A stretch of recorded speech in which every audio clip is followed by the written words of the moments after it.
Hi, it's Mr. Adams back here again to continue my videos on housing affordability. In this video, I want to explain why price increases are so bad for young people.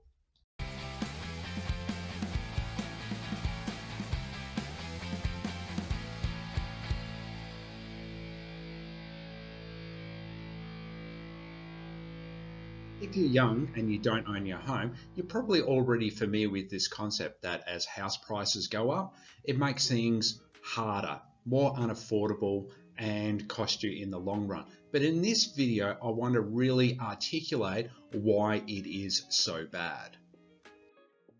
In this video, I'm going to do a simulation.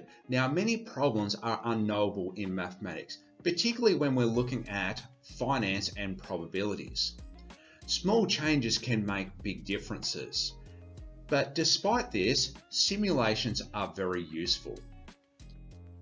So what I'm going to look at is the difference between high versus normal prices. And I've got it all here, but over the next few slides, I'll go through each thing individually. So my first assumption is with high house prices, I'm using around $1 million, which is the median for Melbourne at the time of this video. Now, I'm also going to use for the normal scenario of 500,000 because based on historical averages, that's what we'd expect. And I just wanted nice, neat numbers anyway. My second assumption is that you need a 20% deposit.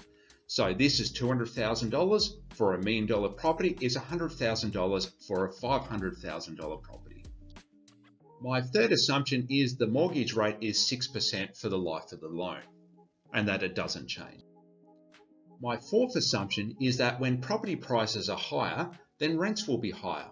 I presume that doubling the property price leads to a 50% more rent. Okay, this is why I presumed 30,000 annual rent versus 20,000 under the normal scenario.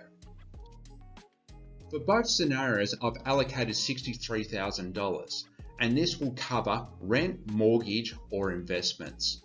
I presume that the other income pays for everything else. Assumption 6. I presume that when people are saving for a loan, they are able to get a return of 3%. It is low to allow for taxes and the limited options available. Assumption 7. I presume that when people have paid off their mortgage, they're able to invest their money at a higher rate of 6%.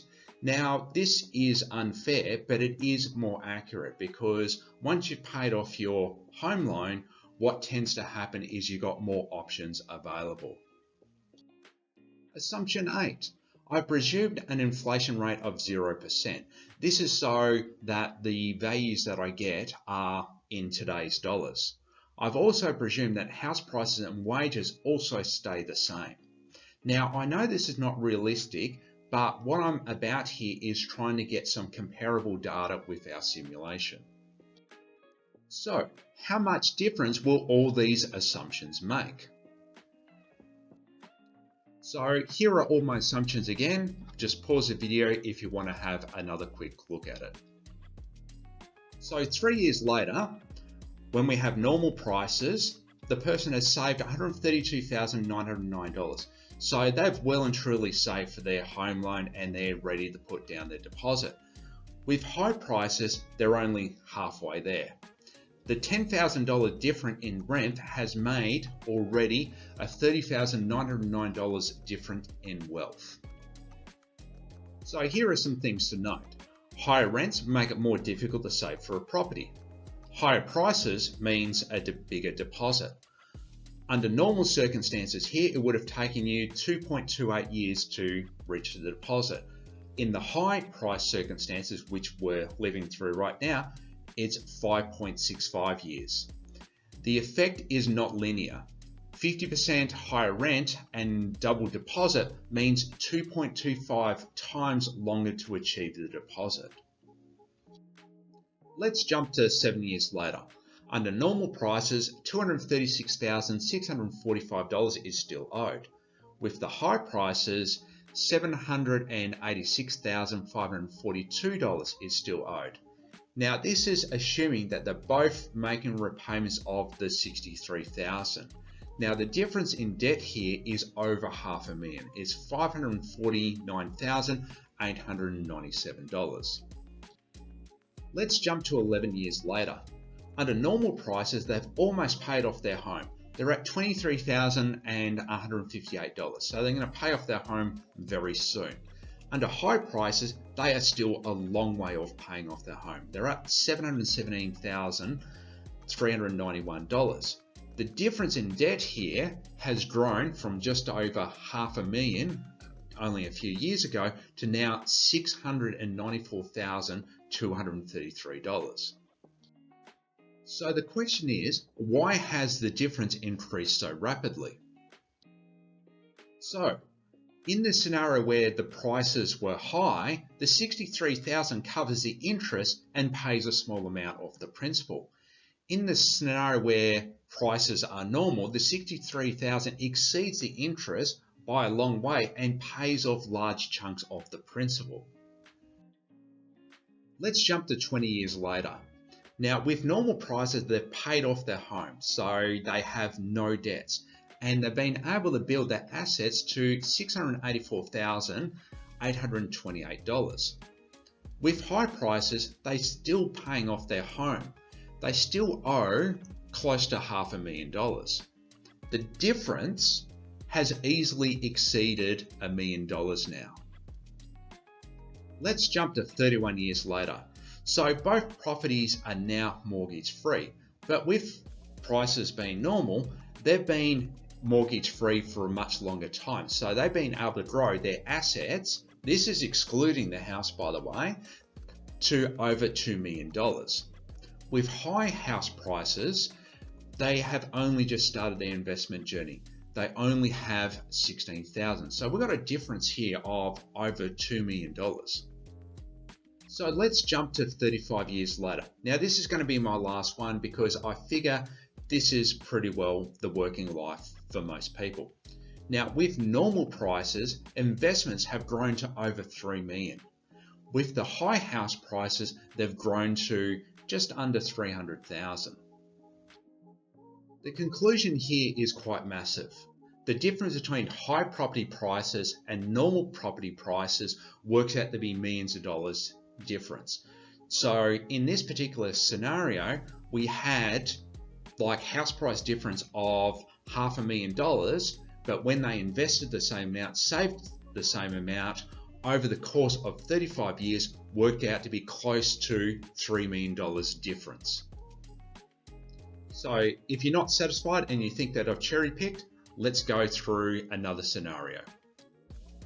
So consider this. If I make the rent both $30,000 in both scenarios, then if house prices are normal, you still end up with close to $3 million difference. So if you're thinking the $63,000 that I used was like too high, let's consider $40,000.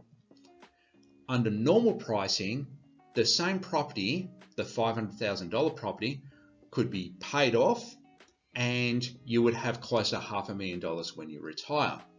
With high prices, the $1 million property could never be afforded. The reason why I used $63,000 was that I knew this was basically the minimum that you required to be able to pay off a $1 million property. Okay, having the $20 deposit and then loaning $800,000. So let's have a look at our conclusions. Higher property prices has a disproportionate effect on the lifetime earnings of an individual. Artificial inflating of property prices can cost people entering the property market millions in lost earnings. Higher property prices means higher rents, and it also means a high deposit. Both of these things compound the time it takes to save for a deposit, and this is why so many young people are struggling to be able to save for a deposit. There are some really valuable lessons to learn from this. Once people are rent-free and mortgage-free, they're able to save money very quickly.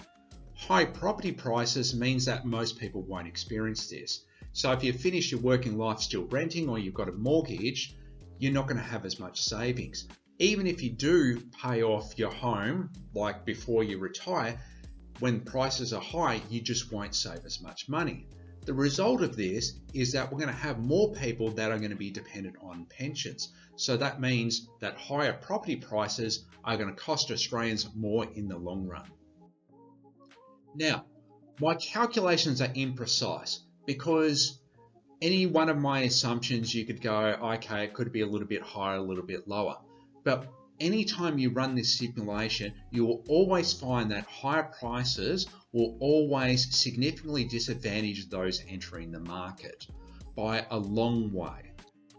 So the question I have is, why don't economists articulate this?